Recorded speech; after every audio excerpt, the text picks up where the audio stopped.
について、で2つ目が混色について、で3つ目が色の分類について、4つ目が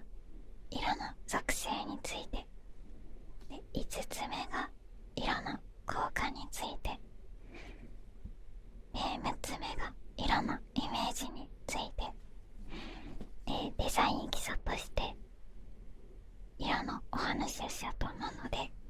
デザインベースでいろいろ話せたらなと思ってます。ではまず1の色の仕組みについてです。まずそもそも人はなんで色が見えるのかっていう話になるんですけど、色が見えているのは物に光が反射することによって見えています。なのでもちろん光がないところでは色を見ることはできません。皆さんが部屋の電気を消したら周りの色たちが見えなくなる、周りが真っ暗になるっていうのを想像していただければ、まあ当たり前のことだよねって思っていただけるかなと思うんですが、その仕組みをイラストで解説しますと、内容があります。光が物体に反射します。そしてこれ目だよ、目。そして皆さんの目に映るという仕組みですね。光が物体に反射してみんなの目に見える。でこの物体に反射するときに、例えばここに書いたのは一応リンゴなんですけどこれリンゴなんですけど、リンゴは赤色以外の色を吸収するっていう性質を持っているので、赤色以外を吸収して赤色だけを反射してみんなの目に入っていくので、リンゴは赤色に見えるという仕組みになっております。光を反射して色を見ているので、この元になる光の光源、元になる光源の光の色が変わることによって、もちろん物体の色も変わってきます。例えば蛍光灯のような白い色と夕焼けのようなオレンジがかった光では、物体がどのような色に見えるかは変わってきますよね。例えばいつもここにね、撮影するのに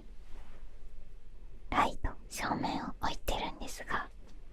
この照明ちょっと色変えられるので変えてみますね。ちょっと変えてみました。オレンジっぽい照明にしたんですけど、どうかな、変わったかな。オレンジっぽい光を使うと温かみがちょっと出ますよね。こういう感じで光源の光の色によっても反射して目に入ってくる色が変わります。皆さん宇宙って言ったら何色のイメージがありますか？夜空とか星空をイメージしていただいたら分かりやすいかなって思うんですけど、宇宙空間というのはものがほとんどないので、光を反射するものがないっていうことになりますので、私たちに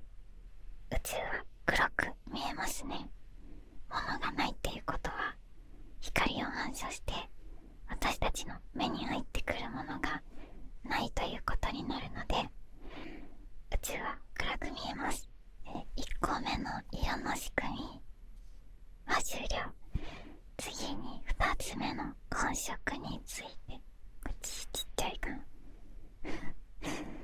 2つ目の混色についてです。まず混色というのは、この漢字の通り色を混ぜ合わせること、色を混ぜ合わせることを混色と言います。そして混色には2種類、大きく分けて2種類あるのですが、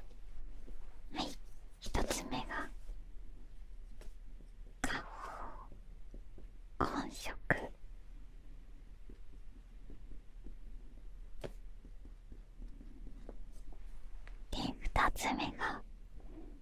原稿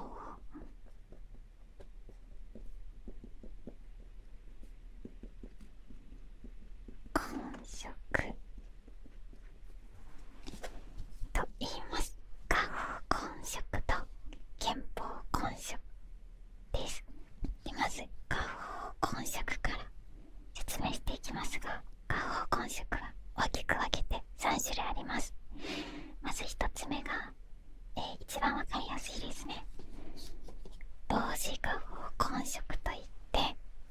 2つの光を重ねた時に重なった場所が明るくなる混色のことですね。これすごく簡単なことを言っていて、例えば皆さんは今洞窟にいます。真っ暗な洞窟にいます。でみんな一本ペンライト懐中電灯じゃなくてペンライトを持っているとして、一人がペンライトの電源をつけるのと、その場にいた5人の人がペンライトをつけるのでは、5人の人がペンライトをつけた方が明るくなりますよね。そのように光と光が重なるところが明るくなるというのが同時画法混色です。はい、すごく簡単で、そこで出てくるのが皆さんも聞いたことがあるかな、あるかもしれないんですけど、光の三原色って言われるものがあります。光の三原色は RGB、 R がレッド、 G がグリーン、 B がブルーを指しています。レッド、グリーン、ブルー、この3色のことを光の三原色って言います。光の三原色は考えやすいので言うと、パソコンのモニターに見える色はすべて RGB、 この3色からできています。よくモニター買うときに RGB カラーとかそういう説明が入ってたりしませんか？あとはフォトショップを使うときに RGB カラーでの書き出しと CMYK での書き出しの2種類があったりしませんか？あれで RGB を選ぶと光を使ったレッド、グリーン、ブルーの3色から作った色で書き出しますよっていうことなんですけど、この3色 RGB すべてを重ねると白色になります。こんな感じの図形見たことありませんか？ R と G、B、レッド、グリーン、ブルーを全部合わせると真ん中が白色になるんだよみたいなの、こういう図見たことありませんか？これは同時画法混色によって真ん中が白色に見えるというものになります。はい、これで同時画法混色の説明は終わりになります。次が英字画法混色です。英字画法混色というのは言葉だけ聞くとなんだかちょっと難しそうって感じがするんですけど、皆さんがよく目にしているものの中にもたくさんあります。英字画法混色とは小さな点を並べることでできる色の混ざり合いのことを言います。この混色でできた色は特徴として混ぜた色同士の平均の明るさになります。例えば赤色と黄色の場合はその2色の中間の明るさの色に見えるようになります。例えばこれどんなものに用いられているかっていうと、編み物とか洋服とかも使われてるかな。細かい糸と糸が赤、黄色、赤、黄色、赤、黄色、赤、黄色みたいな感じで織り込ま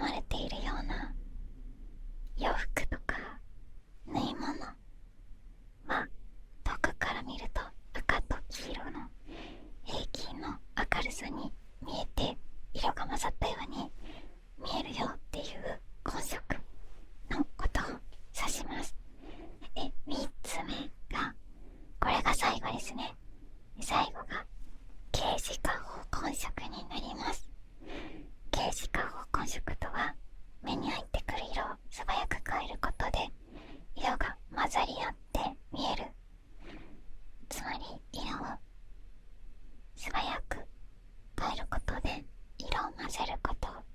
言います。例えば傘車みたいなものとかルーレットとかで、例えばね、こういうルーレットがあるとするじゃん。これルーレットに見えるかな。こういうところにここを刺しますみたいなこういうルーレットあるじゃん。で、ここが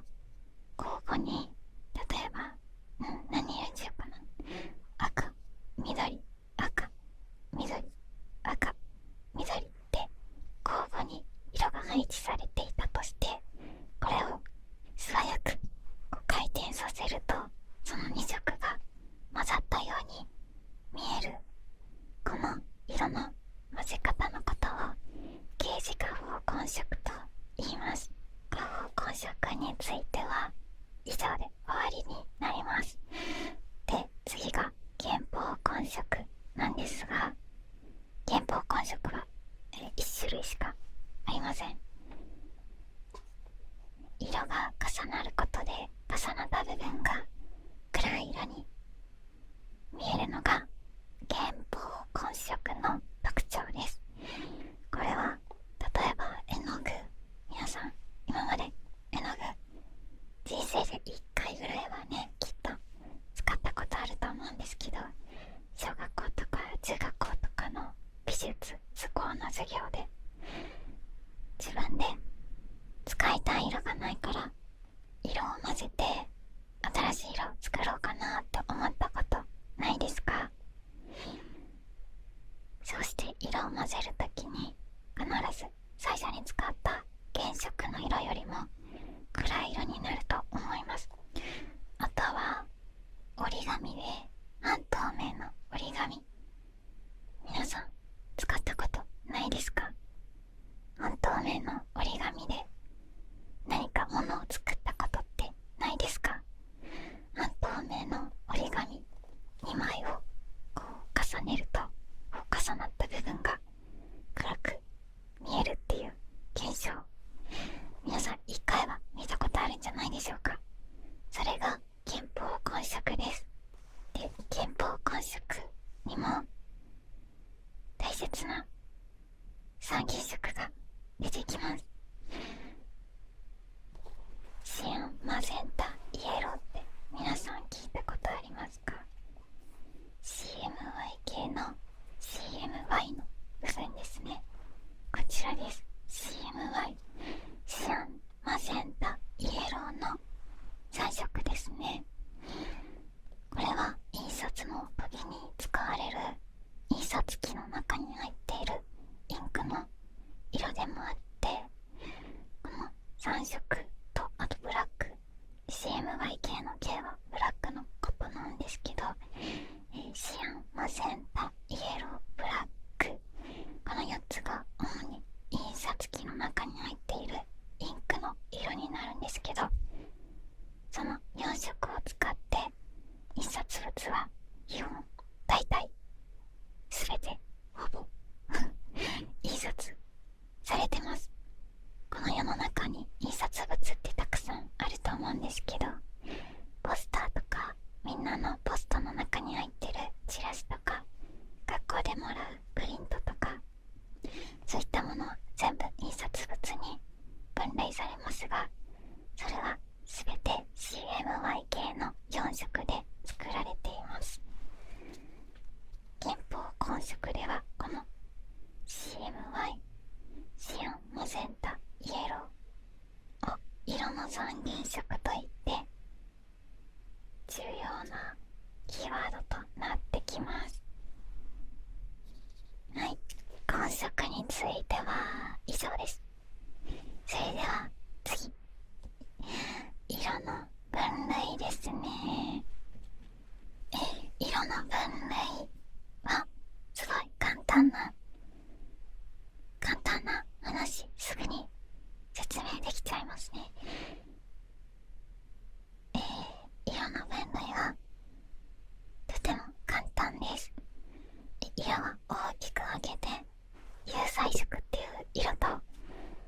無彩色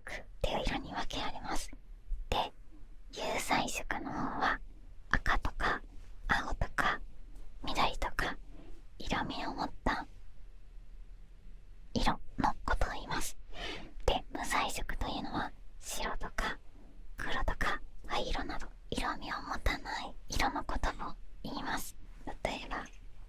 この子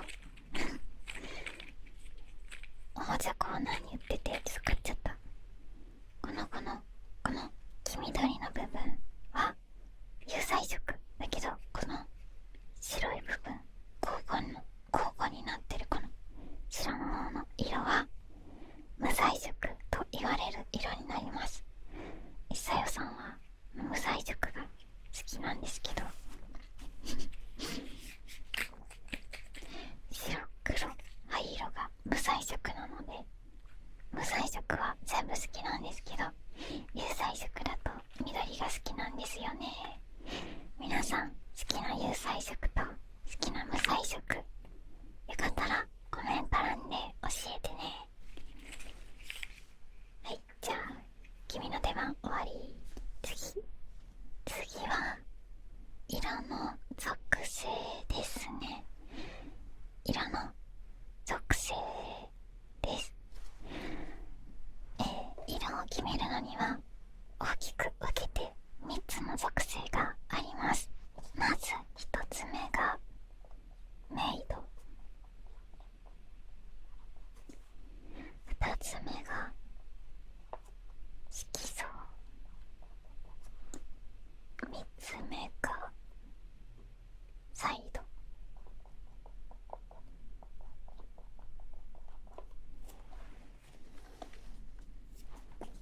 はい、これが色を決めるときの大きな3つの属性になります。まずメイドは多分一番わかりやすいんじゃないかなと思いますが、メイドとは暗い明るいなどの明るさの違いのことを言います。で、次に色相ですね。色相は赤みとか青みといった色味の性質の違いのことを言います。最後は濁っていたり鮮やかであったり、色の鮮やかさのことを言います。さっきも登場しましたけどこの子ちょっと顔怖いか。この子のこの黄緑がだいぶサイドが高めですよね。明るさもちょっと明るいかなね。で、色相は緑ですね。なので緑みがあって明るくてサイドが高い色になりますね。ちょっと怖で、次この色は難しい。自分で選んでちょっと後悔してきたかも。これはメイドは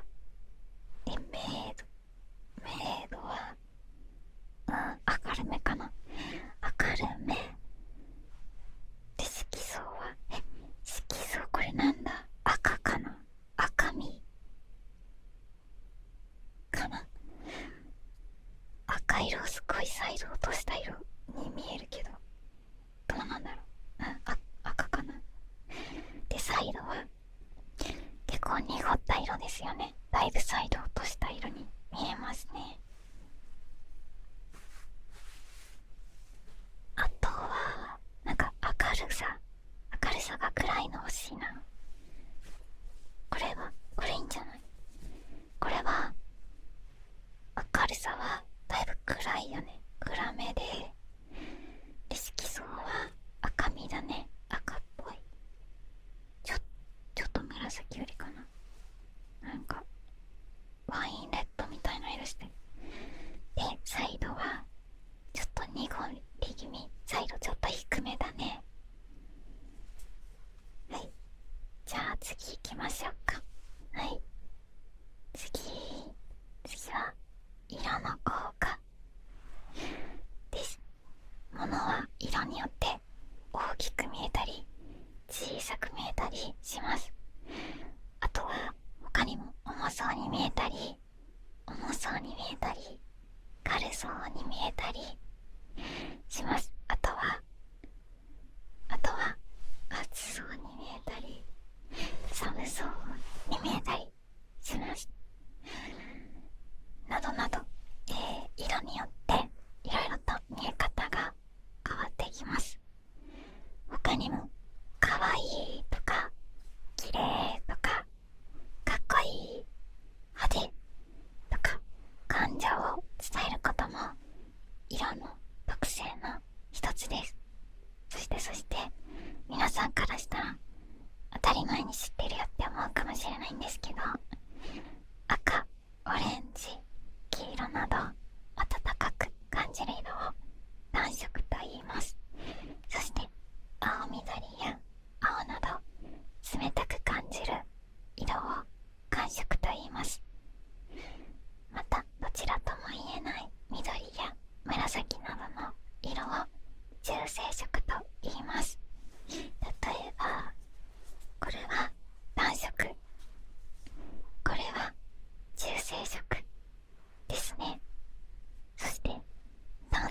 大きく見えますか？若干距離もね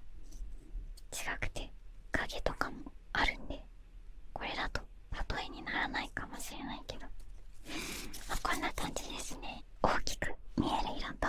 小さく見える色にはそれぞれ名称がありますね。なんだろうね、みんなならきっとわかるかな。なんとか色っていう言い方をすると思うんですけど、答えは大きく見える効果がある色のことを膨張色と言い、小さく見える効果がある色のことを収縮色と言います。これで色の効果についての項目は終了となります。皆さん、あと一つですよ。もう最後の項目となってきました。最後は色のイメージについて。これはね、みんなでいろいろと話せたら嬉しいなって思っているんですけど、それぞれ色には連想する感情だったりものだったりがあるよねっていう話ですね。簡単に言うと、例えば赤だったら情熱的とか熱いとか強いとか、あとは赤信号があるから危険とか、そういうイメージがあったりしますね。これ私はすごい面白いなって思っているんですけど、信号機って赤が止まれで青が進めだと思うんです。で、丸×問題の丸は青色で書かれることが多くて、×は赤色で書かれることが多いので、なんとなくのイメージでイエスが青、ノーが赤っていうイメージがその2つからは連想できるんですけど、ただヒーローものとかヒーローもののアニメとかって赤がセンターっていうイメージがあるので、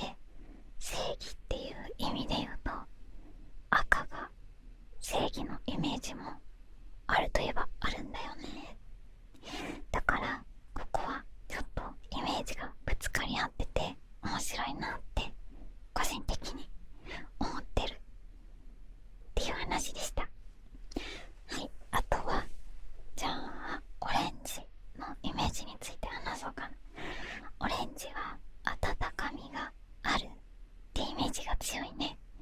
赤だと暑すぎるけど、オレンジだと温かみがあるなって感じがする。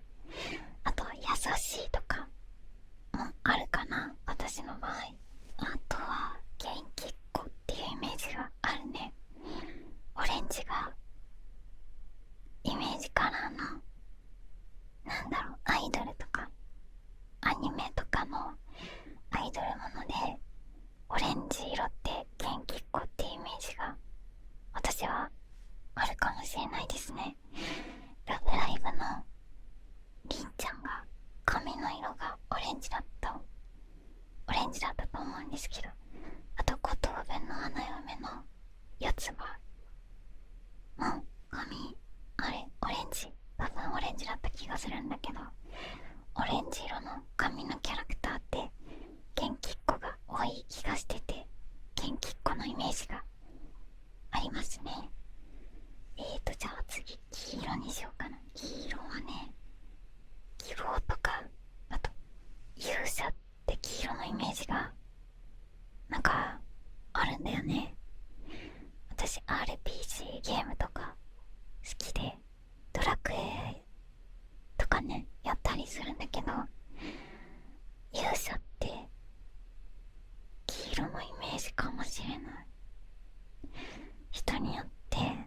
分かりそうな気はするけど、私の場合は黄色かな。じゃあ次緑にしようかな。緑ね、私が有彩色の中で一番好きな色だ。緑はやっぱ植物とか自然の色が緑緑だから穏やかとか鮮明とか心地よさそうなイメージがすごい強いな。あとは概念的なもので言うと平和とか、平和って緑のイメージだね。緑のイメージが強いですね。理性的とか知性とか、あとはハリー・ポッターのスリザリンの影響かもしれないけど、ちょっと意地悪っぽいイメージが若干ありますね。これ完全にスリザリンから来てますけどじゃあ次青にしよっかな。青色は冷静とか静かなイメージがある。赤と対極で赤が情熱的だとするなら、青は冷静沈着のイメージが強いかな。あとはこれも絶対ハリー・ポッターの影響なんだけど、絶対レイブンクローから来てるんだけど、頭が良さそうなイメージって青なんだよね。これ絶対レイブンクローから来てるね。知らない人にちょっと説明すると、ハリー・ポッターっていう作品があるんですけど、魔法学校、ハリー・ポッターの中に出てくる魔法学校が4つの寮に分かれてて、その4つの寮にはイメージカラーがあるんですよ。で、さっき言ったスリザリンが緑のイメージカラーで、レイブンクローが青のイメージカラーなんですけど、こういう生徒がこの寮には入りやすいみたいなものがあって、レイブンクローって確か知性的とか賢いとか知的とか、そういう人が多分入る寮なんだよね。だから青色はそこからの影響だけど頭良さそうなイメージですね。はい、じゃあ次紫にしようかな。紫はね、不思議のイメージがある。具体的な例は思いつかないんだけど、不思議っていう言葉が入ったアニメとか番組のタイトルとか小説の名前とかがあったら、不思議ってところに紫色がつけられるイメージがある。紫の色に紫色のイメージが強いかも。あれ、とんがり帽子と魔法のお店ってあのロゴ何色だっけ。ちょっと今一瞬調べてきたんですけど、全然紫じゃなかった私が勝手なイメージでとんがり帽子と魔法のお店のロゴの色が紫だったよなって思ったんですけど、紫じゃなかったです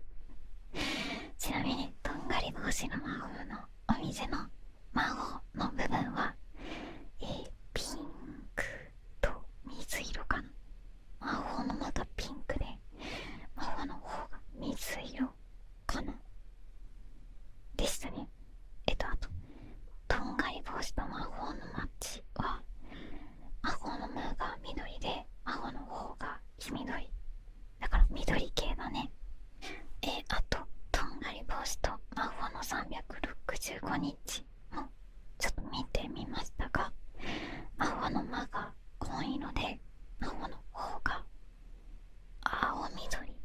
かな、青緑っぽい色だったので、ちょっと青系でしたね。あれ違うね私のイメージだと紫だったんだけど、あれさっき不思議のイメージが紫って言ったっけ。魔法と不思議は違うか。あとは高級感あるイメージがありますね。学校の授業でも紫色を使って文字のフォントを、細いフォントを使うと高級感が出るよねみたいな話をされ手のイメージだけど、オーブン書体で細いフォントを使ってて、紫だと高級な化粧品会社のイメージがあるかもオーブン書体っていうのは、アルファベットのことね。日本語じゃなくて英語の会社名で、細いフォントを使って紫だと高級感あるエレガントな化粧品会社っていうイメージがなぜかありますねみんなの色のイメージもよかったら教えてほしいな。さよさんと一緒っていうのも教えてほしいし、さよさんとそれは違ったなっていうのも教えてほしいな。じゃあ最後白にしよっかな。白色のイメージ。白色は儚いとか、あと純粋とかかな。ありきたりな感じがするけど、白色のイメージはそんな感じかな。純粋とか、あと完璧主義、100点満点とか、そんな感じかな。それでは以上で色のイメージの話を終わりにします。よかったらみんな色のイメージ教えてね。じゃあまとめに入ります。まず最初の色の仕組みというのは、光が物に反射して私たちの目には色が見えるっていう話でしたね。例えばリンゴだったら、リンゴは赤色以外を吸収する性質があるので、光がリンゴに当たると赤色だけが反射して、私たちの目には赤色が見えるっていう、そういう話でしたね。